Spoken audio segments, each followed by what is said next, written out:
Por otro lado, yo le quiero agradecer a Juan Manuel López, decirle buenas noches y preguntarle directamente, ¿están metiendo un discurso único y del miedo para decir el gobierno está a favor de la vida y usted, Juan Manuel López, que es oposición, o bueno, Silvina Martínez, que se la pasa denunciando, ¿están a favor de la muerte, Juan Manuel López? Sí, buenas noches, Luis. La verdad, lo primero que quisiera decirte es coincidir con vos en algo clave. No subestimemos a Cristina Kirchner, no subestimemos a Máximo Kirchner. El discurso de anoche de Máximo fue, diría, perverso. Como vos decís, nos colocó a la oposición del lado de la muerte y a ellos del lado de la vida. Y yo diría, ¿a quién más coloca del lado de la muerte? ¿Va a haber muertes en la Argentina? Seguramente que sí. Ya están habiendo. ¿Va a haber mucha menos que en otras partes del mundo? Sin duda, porque la cuarentena es muy dura, porque la tomamos a tiempo. Pero va a haber. Va a haber en los barrios más populares. ¿Y él va a hacer la vida? ¿Y el presidente va a hacer la muerte? ¿O Kicillof va a hacer la muerte? ¿O Larreta va a hacer la muerte? ¿Cómo es? Máximo Kirchner lanzó su candidatura presidencial. Anoche es diputado. Puede estar, digamos, en cualquier sucesión si la Argentina va por todo. Y él hizo eso, ¿no? Todos sabemos que él es el proyecto para los próximos 4 años. Escuché mal. Dijiste, Juan Manuel López, que para vos, a tu entender, lanzó su candidatura presidencial para el 2023, sería, ¿no? Para el 2023 o para cuando le toque a otra persona gobernar la Argentina. Mucho se ha escrito desde hace un tiempo que Máximo es el proyecto para el 2023. Que Alberto Fernández es un administrador circunstancial para ordenar algunas cosas. Máximo dio esa sensación, porque naturalmente va a haber muertes. Las hay desde hace varios días, desde antes de que empecemos la cuarentena. Y él es el único que no tiene responsabilidad de gobierno.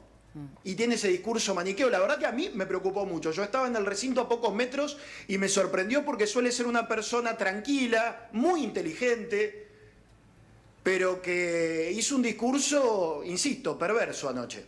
Y hablando de lo que veníamos hablando hace un ratito, ¿se quieren llevar todo puesto en el sentido de que Oficina Anticorrupción, jueces que no investigan como Canicova y Rodríguez, una reforma judicial que todavía nadie sabe a dónde va a llegar o cómo es, Juan?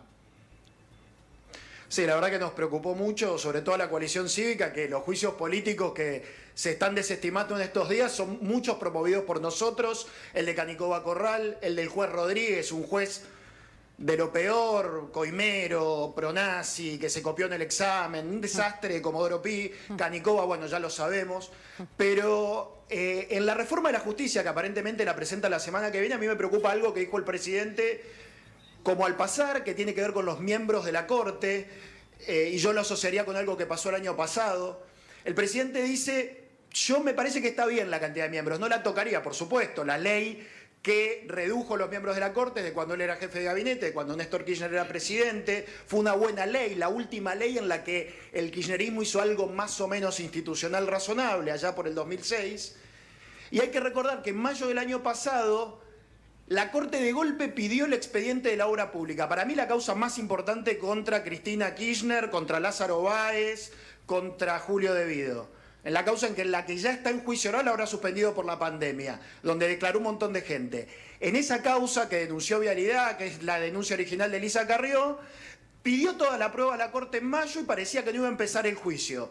Y ante el escándalo, el reclamo de todos, la Corte hizo copia del expediente y va a decidir en algún momento sobre una pericia. Ahora, ¿qué pasa si los expertos, como le gusta ahora al presidente, le dicen, no, mire, la Corte, y yo creo que esto es lo que va a pasar, tiene que tener al menos 9 miembros o más, funcionar por salas, y va a haber una sala penal de todos jueces nuevos, y deciden que sí, que hay que suspender, que hay que hacer una pericia larga sobre toda la obra pública de la Argentina, y un día pasa como le pasó a Menem 20 años después, expresidente, que por el mero paso del tiempo la causa contra Cristina se archiva, se la sobresee. Eso puede pasar, y a mi modo de ver, conociendo la experiencia, estudiando los casos desde hace tantos años como hacemos con el equipo de la coalición cívica y de Lilita, es lo que vemos que puede pasar. Yo, digo, no me gustan las teorías conspirativas, pero la verdad hay que tratar de adelantarse a cosas que ya están escritas, que no son mucha ciencia, que hay que nada, Entiendo. estudiar un poco y verlo, ¿no?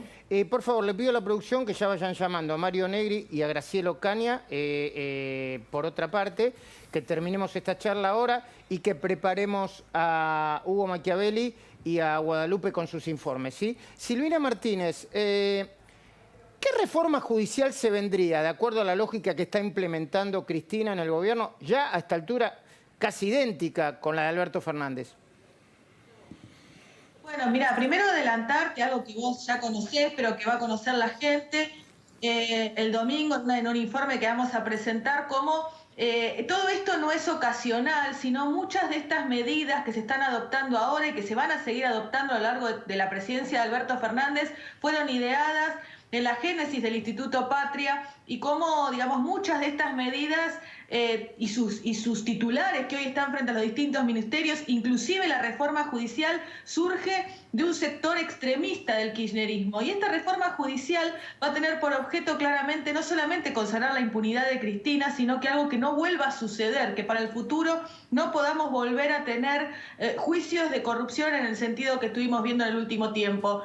Cambiar los miembros de la Corte, instalar el miedo entre los jueces, unificar lo que tiene que ver con el poder, lo que es el Tribunal de Comodoro Pi, lo que comúnmente conocemos con el Fuero Federal, unificar contencioso administrativo con civil y comercial, que es el otro tema que le preocupa al Estado, y muchas otras cosas que tienen que ver en realidad con esto, con licuar el poder de los jueces que quieren investigar hechos de corrupción, y te vuelvo a reiterar, en un plan que viene orquestado desde hace muchos años.